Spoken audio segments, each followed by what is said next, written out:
প্রতিদিন তেল মশলা জাতীয় খাবার না খেয়ে এই রেসিপিটা তৈরি করে ফেলুন।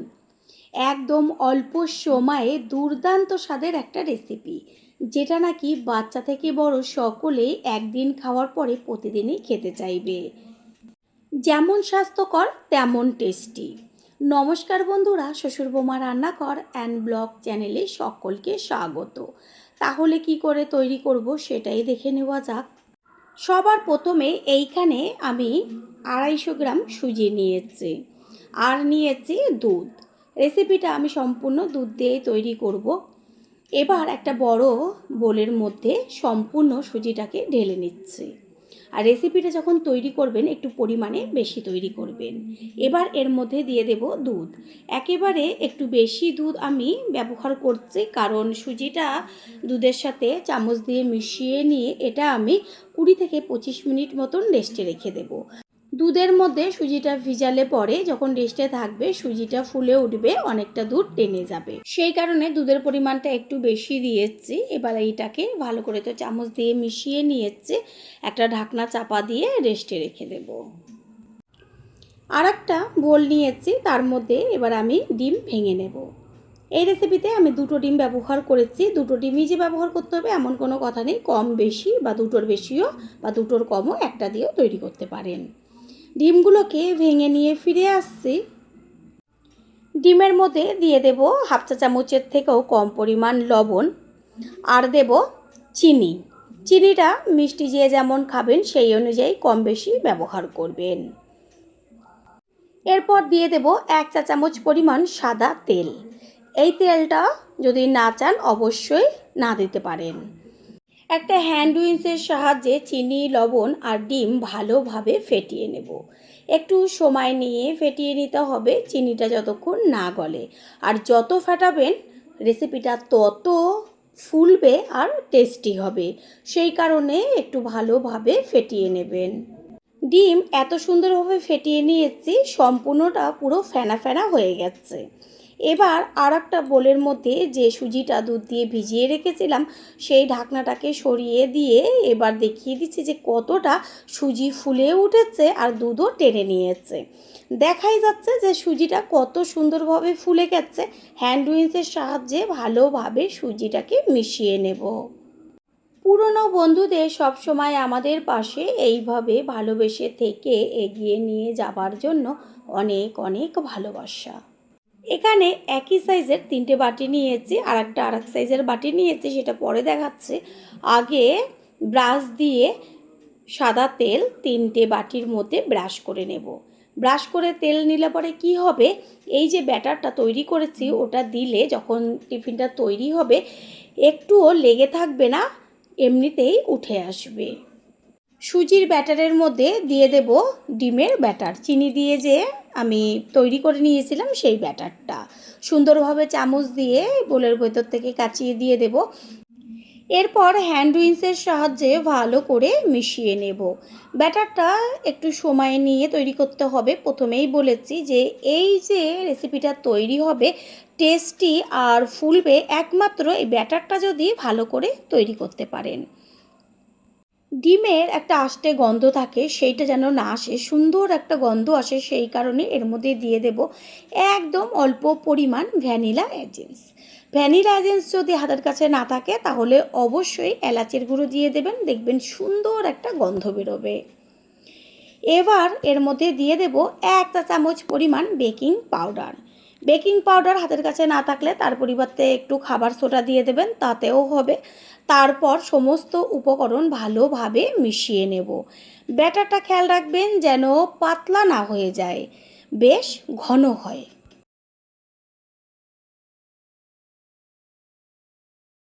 ব্যাটার একদম তৈরি হয়ে গেছে। এবার হাতায় তুলে ওই যে বাটিগুলোর মধ্যে তেল মাখিয়ে নিয়েছিলাম তার উপরে দিয়ে দেব। বাটি একদম ভর্তি করবেন না, আমি অর্ধেক তার থেকেও কম পরিমাণ ব্যাটার দিয়েছি। এইখানে আমি 1.5 হাতা পরিমাণ ব্যাটার ব্যবহার করেছি। আর দেখাই যাচ্ছে যে কতটা ঘন করেছি। যত ঘন করবেন রেসিপিটা তত তাড়াতাড়ি হবে, আর একটু যদি পাতলা হয়ে যায় একটু হতে বেশি সময় লাগবে, সেই কারণে ঘন রাখলে পরে ভালো। হাত দিয়ে বেশ ব্যাটারটাকে একটু থিতিয়ে দিচ্ছি যেন ভেতরে ফ্লাফি ভাবটা না থাকে। ঠিক এইভাবে হাত দিয়ে একটু থিতিয়ে দেবেন। আর একটা অন্য সাইজের বাটি নিয়েছি, তার মধ্যেও তেল ব্রাশ করে নিয়ে তারপরে এর মধ্যে একইভাবে ব্যাটার দিয়ে দিচ্ছে। গ্যাসের ওভেনে কড়াই বসিয়ে তাতে দিয়েছি জল, জলটা ফুটতে শুরু করেছে। এবার এর মধ্যে একটা ফুটো ঝাঁঝরি রেখেছে। তারপর একটা একটা করে বাটি সুন্দর করে ঝাঁঝরির ওপরে সাজিয়ে দেব। গ্যাসের ফ্লেম হাইতে থাকবে। এরপর একটা ঢাকনা চাপা দিয়ে দেব। আর এরকম একটা ঢাকনা নেবেন যেন এটা যখন ফুলে উঠবে ঢাকনার গায়ে লেগে না যায়। আর এটা দেখা যাচ্ছে যে আমি হাফ বাটির কম দিয়েছি, ফুলে ফেপে উঠবে। 2 থেকে 3 মিনিটের মধ্যেই দেখবেন কত সুন্দরভাবে ফুলে উঠবে। গ্যাসের ফ্লেম হাই আছে। আর আমি 2-3 মিনিট বাদে ঢাকনাটা সরিয়ে দেখিয়ে দেব। এইখানে এখনও অনেকটা ব্যাটার আছে, এটা আমি পরে আবার তৈরি করব। তার আগে 2-3 মিনিট পরে আমি ঢাকনাটাকে সরিয়ে দিয়ে দেখিয়ে দিচ্ছি যে কতখানি এই 2-3 মিনিটের মধ্যেই ফুলে উঠেছে। তাহলে বোঝাই যাচ্ছে এইটা আর 5 থেকে 7 মিনিটের মধ্যে কতখানি ফুলতে পারে। এটা দেখিয়ে দিলাম, আবারও ঢাকনাটা চাপা দিয়ে দেব। প্রথমবার যারা আমাদের চ্যানেল ভিজিট করছেন তাদের আন্তরিক শুভেচ্ছা ও অনেক অনেক ভালোবাসা। আমাদের রেসিপিগুলো যদি ভালো লেগে থাকে সাবস্ক্রাইব করে দেওয়ার অনুরোধ রইল ও পাশে থাকা বেল আইকনে ক্লিক করলে পরবর্তী ভিডিওগুলো সবার আগে আপনাদের কাছে পৌঁছে যাবে। 5 থেকে 7 মিনিট বাদে আমি ঢাকনাটাকে সরিয়ে দিয়ে দেখিয়ে দিচ্ছি। দেখা যাচ্ছে একদম ওপরটা ফুলে পুরো ফেটে উঠেছে। তৈরি করতে একদমই বেশি সময় লাগে না।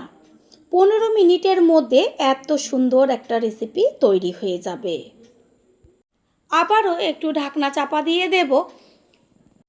বন্ধুরা, আপনারা যে যেইখান থেকে ভিডিওটি দেখছেন অবশ্যই কমেন্টের মাধ্যমে জানাবেন। আপনাদের ধন্যবাদ জানাতে পারলে সত্যিই আমরা ভীষণ আনন্দিত হব। আপনাদের করা কমেন্টসগুলো পেয়ে আমরা এতটাই উৎসাহিত হই পরের ভিডিওগুলো তৈরি করার জন্য। একটা কাঠি নিয়েছি আর সেটা দিয়ে চেক করে নেব যে তৈরি ঠিক মতন হলো কি না।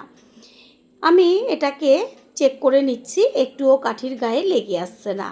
যখন দেখবেন যে কাঠির গায়ে লেগে আসছে না তখন বুঝবেন যে রেসিপিটা তৈরি হয়ে গেছে। আর যদি দেখেন যে কাঠির গায়ে লেগে লেগে আছে তাহলে আর একটুখানি সময় তৈরি করে নেবেন, তাহলেই হয়ে যাবে। এবার এটা গ্যাস অফ করে দেবো। একদম তৈরি হয়ে গেছে। কিছুক্ষণের জন্য রেস্টে রেখেছিলাম গ্যাস অফ করে, তারপর হাত দিয়ে তুলে নিচ্ছি। এবার এটা একটা ছুরি বা চামচ দিয়ে আস্তে করে চারদিক থেকে যদি সাইড থেকে একটুখানি খোঁচা দেন তাহলে দেখবেন সুন্দরভাবে টিফিনগুলো উঠে চলে আসবে। এটা ঠান্ডা হোক।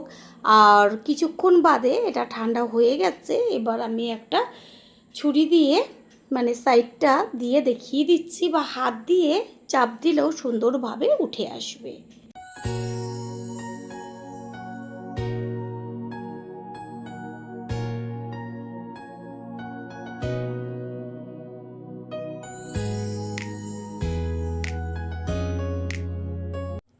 প্রত্যেকটাই দেখবেন যখন বাটিটা হাত দিয়ে একটু ঝাঁকিয়ে উবুর করে দেবেন সুন্দরভাবে উঠে চলে আসবে। দেখা যাচ্ছে কত সুন্দর ওপরটা ফুলে ফেপে উঠেছে আর পেছনটা পুরো জালিদার হয়েছে। একই রকমভাবে সমস্তগুলো তুলে নিচ্ছি। তৈরি হয়ে গেল আজকের রেসিপি। আশা করি রেসিপিটি ভালো লাগলো। আর যদি ভালো লেগে থাকে একটা লাইক, কমেন্টস, পারলে একটা শেয়ার করে অবশ্যই জানাবেন। আপনাদের করা একটা লাইক ও লাইকের পাশে থাকা হাইপ আর একটা শেয়ার আমাদের কাছে অনেক অনেক গুরুত্বপূর্ণ। All friend, thanks for watching my video. আপনারা সকলে ভালো থাকবেন, সুস্থ থাকবেন। আবারও দেখা হবে অন্য কোনো রেসিপির এপিসোডে।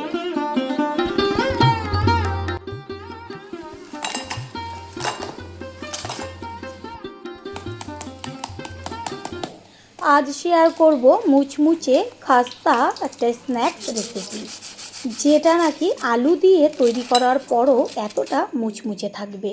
সন্ধ্যার আড্ডায় একদম চা কফির সাথে জমে যাবে। নমস্কার বন্ধুরা, শ্বশুর বৌমা রান্নাঘর অ্যান্ড ব্লগ চ্যানেলে সকলকে স্বাগত। রেসিপিটা তৈরি করার জন্য আমি একটা বোলের মধ্যে নিয়েছি ময়দা, তারপর নিয়ে নিচ্ছি 1 চা চামচ পরিমাণ জোয়ান, হাতের তালুতে একটু ঘষে নিয়েছি জোয়ান। তারপরে এর মধ্যে দিয়ে দেব 1 চা চামচ পরিমাণ কালো জিরে। ময়দার পরিমাণ অনুযায়ী জোয়ান আর কালো জিরেটা কম বেশি করে দিতে হবে। দিয়ে দিচ্ছি 2 চা চামচ পরিমাণ সাদা তেল, দেব হাফ চা চামচ পরিমাণ লবণ। আর কোনো রকম এখানে উপকরণ ব্যবহার করব না। এবার হাত দিয়ে ভালো করে ময়দার সাথে ময়মটা করে নেব। ময়মটা যত ভালোভাবে করা হবে স্ন্যাক্সগুলো তত খাস্তা হবে। ঠিক এইভাবে হাত দিয়ে সুন্দর করে ময়মটা করে নিতে হবে একটু সময় নিয়ে। ময়ম খুব ভালো মতন করে নিয়েছি। এবার অল্প অল্প জল দিয়ে ময়দাটাকে মেখে নেব। যেসব বন্ধুদের চ্যানেল না থাকা সত্ত্বেও আমাদের এত সুন্দর সুন্দর কমেন্ট করে পাশে আছে তাদের অসংখ্য অসংখ্য ধন্যবাদ ও অনেক ভালোবাসা। তারই মধ্যে একজন হচ্ছে অরিন মেহেন্দি, লিখেছে গোলাম রাজবাড়ি থেকে দেখছে, আমার অনেক ভালো লেগেছে, আমি রাজবাড়ি থেকে দেখছি। অরিন দাদা ভাই, আপনাকে ও আপনার পরিবারের সকলকে অসংখ্য অসংখ্য ধন্যবাদ ও অনেক অনেক ভালোবাসা। এইভাবে সবসময় আমাদের ভালোবেসে পাশে থাকবেন। কথা বলতে বলতে ময়দাটা মেখে নেওয়া হয়ে গেল। এবার একটা প্লেট দিয়ে ঢেকে এটাকে সাইডে রেখে দেব। অন্যদিকে গ্যাসের ওভেনে কড়াই বসিয়ে কড়াইটা ভালো করে গরম করে নিয়েছি। এবার দিয়ে দিচ্ছি সর্ষের তেল। তেল একদম অল্প পরিমাণ দিয়েছি ফোড়ন, হাফ চা চামচ পরিমাণ সাদা জিরে। ফোড়নটাকে ভালো করে ভেজে নেব। আর ফোড়নের থেকে সুন্দর একটা গন্ধ বেরোচ্ছে। এই পর্যায়ে এর মধ্যে দিয়ে দেব কুচিয়ে নেওয়া পেঁয়াজ। খুন্তি দিয়ে পেঁয়াজটা দেওয়ার সাথে সাথে তেলে নেড়েচেড়ে নেব। পেঁয়াজটা তাড়াতাড়ি মজে আসার জন্য এর মধ্যে দিয়ে দেব ছোটো চামচের 1 চা চামচ পরিমাণ লবণ। পরে যদি লবণের প্রয়োজন হয় চেক করে অবশ্যই দেব। দিয়ে দিচ্ছি কালারের জন্য হলুদ গুঁড়ো। লবণ আর হলুদ মিশিয়ে নিয়ে এবার পেঁয়াজটা ভালো করে ভেজে নেব। দেব ছোট্ট ছোট্ট করে কেটে নেওয়া কাঁচা লঙ্কা। কাঁচা লঙ্কা আর পেঁয়াজ একই সাথে ভাজা হতে থাক। পেঁয়াজ অর্ধেকের বেশি ভাজা হয়েছে, বেশ একটা কালার এসছে। এই পর্যায়ে এর মধ্যে দিয়ে দেব গ্রেট করে নেওয়া আদা। আদাটাকে পেঁয়াজের সাথে ভালো করে নেড়েচেড়ে মিশিয়ে নেব। আদা ভেজে নেওয়া হয়ে গেছে। এর পর্যায়ে এর মধ্যে দিয়ে দেব একদম ছোট্ট ছোট্ট করে কেটে নেওয়া টমেটো। আর কালারের জন্য দিয়ে দেব হাফ চা চামচের থেকেও কম পরিমাণ কাশ্মীরি লঙ্কার গুঁড়ো। এবার লঙ্কার গুঁড়ো আর টমেটোটা একসাথে মিশিয়ে নিয়ে এটা কাঁচা গন্ধটা টমেটোর যাওয়া পর্যন্ত আর মজে আসা পর্যন্ত ভেজে নেব। টমেটো একদম তেলের মধ্যে মজে গেছে। খুন্তি দিয়ে বেশ একটু নেড়েচেড়ে নিয়ে এর মধ্যে আমি ব্যবহার করেছি 1 চা চামচ ধনের গুঁড়ো আর 1 চা চামচ জিরের গুঁড়ো। ধনের গুঁড়ো আর জিরের গুঁড়োটা দেওয়াটা স্কিপ হয়ে গেছে। এবার এগুলোকে ভালো করে মিশিয়ে নিয়ে কাঁচা গন্ধটা যাওয়া পর্যন্ত কষিয়ে নিতে হবে। মশলার থেকে সুন্দর একটা গন্ধ বেরোচ্ছে। এই পর্যায়ে আমি আগের থেকে 2টো আলু সিদ্ধ করে রেখেছিলাম। আলুগুলোকে হাত দিয়ে বেশ ভেঙে চুড়ে দিয়ে তারপরে খুন্তি দিয়ে সমস্ত কিছুর সাথে ভালো করে নেড়ে চেড়ে মিশিয়ে নেব। পুরনো বন্ধুদের সবসময় আমাদের পাশে এইভাবে ভালোবেসে থেকে এগিয়ে নিয়ে যাবার জন্য অনেক অনেক ভালোবাসা। আলুটা ভালো মতন কষিয়ে নেওয়া হয়ে গেছে। এই পর্যায়ে এর মধ্যে দিয়ে দিচ্ছি আমচুর পাউডার সবশেষে। আমচুর পাউডারটা দিলে এত টেস্টি হয়, যদি আমচুর পাউডার না থাকে অবশ্যই একটু লেবুর রস দিয়ে দেবেন। সমস্ত কিছু ভালো করে আমচুর পাউডারের সাথে মিশিয়ে নেব। আলুর পুর একদম তৈরি হয়ে গেছে। এবার গ্যাস অফ করে এটাকে কড়াই থেকে খুন্তি দিয়ে তুলে একটা প্লেটে রেখে ঠান্ডা করে নেব। 5 মিনিট বাদে আলুর পুরটা ঠান্ডা হয়ে গেছে। এবার হাত দিয়ে একটুখানি করে পুর হাতে তুলে তারপর আঙুল দিয়ে বেশ চ্যাপটা চ্যাপটা করে ছোট ছোট তৈরি করে নেব। এইভাবে সমস্ত পুরটা দিয়েই ঠিক একই রকমভাবে অল্প অল্প হাতে পুর তুলে তারপরে গোল করে বেশ আঙুল দিয়ে চ্যাপটা করে তৈরি করতে হবে।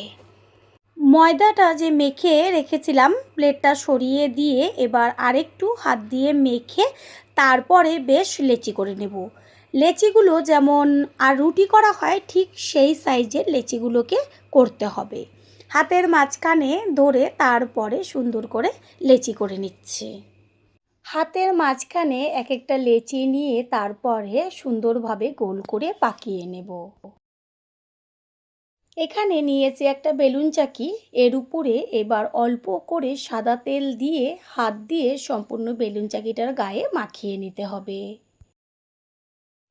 লেচিটাকে নিয়ে এবার পুরো যেমন রুটি বেলা হয় ঠিক সেই রকমভাবে রুটির মতন বড় সাইজ করে বেলে নেব। রুটিটা বেলে নেওয়া হয়ে গেছে, এবার সাইড থেকে ধরে তারপরে একটুখানি মুড়িয়ে দেব। ওপর দিকেও ঠিক একইভাবে সাইড দিয়ে মুড়িয়ে নিতে হবে, সাইডেও একইভাবে দুই পাশ দিয়ে মুড়িয়ে নিয়ে একসাথে করে মুখটাকে তারপরে উল্টে আবারও যেইভাবে রুটি বেলা হয় ঠিক সেইভাবে রুটির মতন বেলে নেব। বেলে নেওয়াটা যে রুটির মতন গোল হবে সেই সাইজ কিন্তু হবে না, বেশ এটা চৌকো ধরনের হবে। কারণ প্রথমে যেইভাবে মুড়িয়ে নিয়েছিলাম দুই পাশ থেকে মুড়িয়ে তারপরে এই উল্টো দিক থেকেও মুড়িয়েছিলাম, সেই কারণে এটা বেশ চৌকো ধরনের হবে। ঠিক এইভাবে বড় করে রুটিটাকে বেলে নেব। বেলে নেওয়া হয়ে গেছে, এটাকে তুলে একটা প্লেটে রেখে দেব, আর একটা একইভাবে বেলে নেব। আর একটা লেচি নিয়ে তার গায়ে তেল মাখিয়ে তারপরে গোল করে বেলে নেব। বেলে নেওয়াটা একটু বড় করে বেলে নিতে হবে, বেশ যেন পাতলা হয়। রুটিটা বেলে নেওয়া হয়ে গেছে, এইবার রুটিটার ওপরে একটু ময়দা একদম অল্প করে ছড়িয়ে তারপরে পুরো রুটির গায়ে মাখিয়ে নেব। এরপর রুটিটাকে ধরে দুই পাশের সাইডের দিকে মুড়িয়ে দিয়ে একসাথে একটার উপরে একটা দিয়ে দেব। আবারও একইভাবে অন্য দুই সাইড মুড়িয়ে একসাথে মুখটা করে নেব। তারপরে আবার রুটিটাকে উল্টে একই রকমভাবে রুটির মতন বেলে নেব, তবে প্রথমেই বলেছি বেলে নেওয়াটা গোল হবে না, বেশ চৌকো হবে। ঠিক এইভাবে চৌকোভাবে বড় বড় করে বেলে নিতে হবে, আর যেন মোটা না হয়, বেশ পাতলা হয়। বেলে নেওয়া হয়ে গেছে, এবার পুরো রুটিটার গায়ে আমি তেল মাখিয়ে নেব। এইখানে আপনারা তেলের বদলে জলও মাখিয়ে নিতে পারেন। জল হাতে একটু নিয়ে একইভাবে পুরো রুটির গায়ে মাখিয়ে নেবেন। রুটির ওপরে তেল বা জল মাখিয়ে নেবার পরে একটা একটা করে আলুর পুর সুন্দরভাবে সাজিয়ে দিতে হবে। আমি 3টে করে সাজিয়ে দিচ্ছি, আর একটু দূরে দূরে পুরগুলো সাজাবেন যেন কারোর গায়ে কেউ লেগে না যায়। ঠিক এইভাবে একটা রুটির ওপরে আমি 9টা পুর সাজিয়ে দেব। এই কারণেই যদি রুটিটা একটু বড় করে বেলা হয় তাহলে একসাথে অনেকগুলো তৈরি হয়ে যাবে একদম অল্প সময়ে। রুটির ওপরে আলুর পুরগুলো সাজিয়ে দিয়েছি। এবার প্রথমে যে রুটিটা বেলে নিয়েছিলাম সেই রুটিটাকে আলুর পুরের ওপরে দিয়ে তারপরে দুই পাশ বা চারপাশের মুখটাকে ভালো করে এক করে বেশ হাত দিয়ে চেপে চেপে আটকে দিতে হবে। ঠিক আমি যেইভাবে হাত দিয়ে চারদিকটা চেপে চেপে দিচ্ছি ঠিক এইভাবে দিতে হবে, না হলে যখন এইটা ভাজা হবে তখন মুখটা খুলে যাবে। সেই কারণেই ওরকম রুটির নিচের রুটিটার ওপরে সমস্ত গায়ে তেল বা জল মাখিয়ে নিতে হবে, তাহলে একদমই কোনো একটারও মুখ খুলবে না। চারদিকটা খুব ভালো করে মুড়িয়ে নেওয়া হয়ে গেল। এইবার ওই যে আলুর পুর দিয়েছিলাম সেই যে ফাঁকাটা রয়েছে সেই ফাঁকায় একইভাবে হাত দিয়ে বেশ চেপে চেপে দেব। বেলুন চাকিটাকে ঘুরিয়ে নিয়ে আবারও একইভাবে যে পুরের গ্যাপটা রয়েছে তাতে হাত দিয়ে চেপে চেপে দিতে হবে, এইভাবে ঠিক যেন চৌকো আকারের হয়। এবার একটা চাকু নিয়ে তারপরে ওই যে লাইন বরাবর সুন্দরভাবে কেটে দিতে হবে। লম্বাভাবে কেটে নিয়েছি, এবার চারদিকের যে এক্সট্রা সাইডটা রয়েছে সেটাকে সমানভাবে একই রকম চৌকো করে কেটে দিতে হবে। আর এই যে সাইডের বাড়তি দিকটা এটাকে কেটে আবার যে লেচিগুলো রয়েছে ফেলে না দিয়ে তার মধ্যে মিশিয়ে বেলে নেব। বন্ধুরা, আপনারা যেইখান থেকে ভিডিওটি দেখছেন অবশ্যই কমেন্টের মাধ্যমে জানাবেন। আপনাদের ধন্যবাদ জানাতে পারলে সত্যিই আমরা ভীষণ ভীষণ আনন্দিত হব। আপনাদের করা কমেন্টসগুলো পেয়ে আমরা এতটাই উৎসাহিত হই পরের ভিডিওগুলো তৈরি করার জন্য। দেখতে কত সুন্দর লাগছে আমি এক একটা হাতের উপরে তুলে দেখিয়ে দিচ্ছি। গ্যাসের ওভেনে কড়াই বসিয়ে তাতে দিয়ে দিয়েছি সাদা তেল। আর এইগুলো ভাজতে একদমই তেল টানবে না, একটু বেশি পরিমাণ তেলটা ব্যবহার করেছি, তবে দেখবেন ভাজার পরে তেলটা যেমন ছিল ঠিক সেরকমই থাকবে। এরপরে এক একটা করে আস্তে করে গরম তেলে ছেড়ে দেব। আর দেওয়া মাত্রই কত সুন্দরভাবে ফুলে উঠবে। একসাথে আমি 4-5টা করে ভেজে নেব। নিচের পিঠটা কিছুক্ষণ যখন হয়ে যাবে তখন উল্টে দিতে হবে ওপরের পিঠটা হবার জন্য। গ্যাসের ফ্লেম প্রথমে একটু হাই করে দিয়ে তারপরে মিডিয়াম টু লোয়ে এগুলোকে ভেজে নিতে হবে। নিচের পিঠে সুন্দর একটা হালকা কালার এসছে আর কত সুন্দর লুচির মতন ফুলে উঠেছে। এবার উল্টে দিচ্ছি ওপরের পিঠটা হবার জন্য। এইভাবে এপিঠ ওপিঠ করে খুব ভালোভাবে লাল লাল করে ভেজে নেব। আমি রিকোয়েস্ট করব একবারের জন্য হলেও এই রেসিপিটা ট্রাই করবেন। তারপর কমেন্ট করে জানিয়ে যাবেন যে কতটা টেস্টি হয়েছিল। দুই পিঠেরই কালারটা খুব সুন্দর এসছে, একদম খাস্তা হয়ে গেছে। এবার একটা ফুটো ঝাঁঝির উপরে কিছুক্ষণ সাইডে রেখে তেলটা ছেঁকে নেব, তারপরে একটা পাত্রে তুলে নেব। একইভাবে আরও যেগুলো রয়েছে সেগুলোকে ভেজে নিয়ে ফিরে আসছি। দেখাই গেল যে একই সাথে কতগুলো স্ন্যাক্স তৈরি হয়ে যাবে। একদম অল্প সময়ে দারুণ টেস্টি টেস্টি একটা রেসিপি। নিচের পিঠটা একইভাবে ফুলে উঠেছে, উপরের পিঠটা এবার উল্টে দেব হবার জন্য।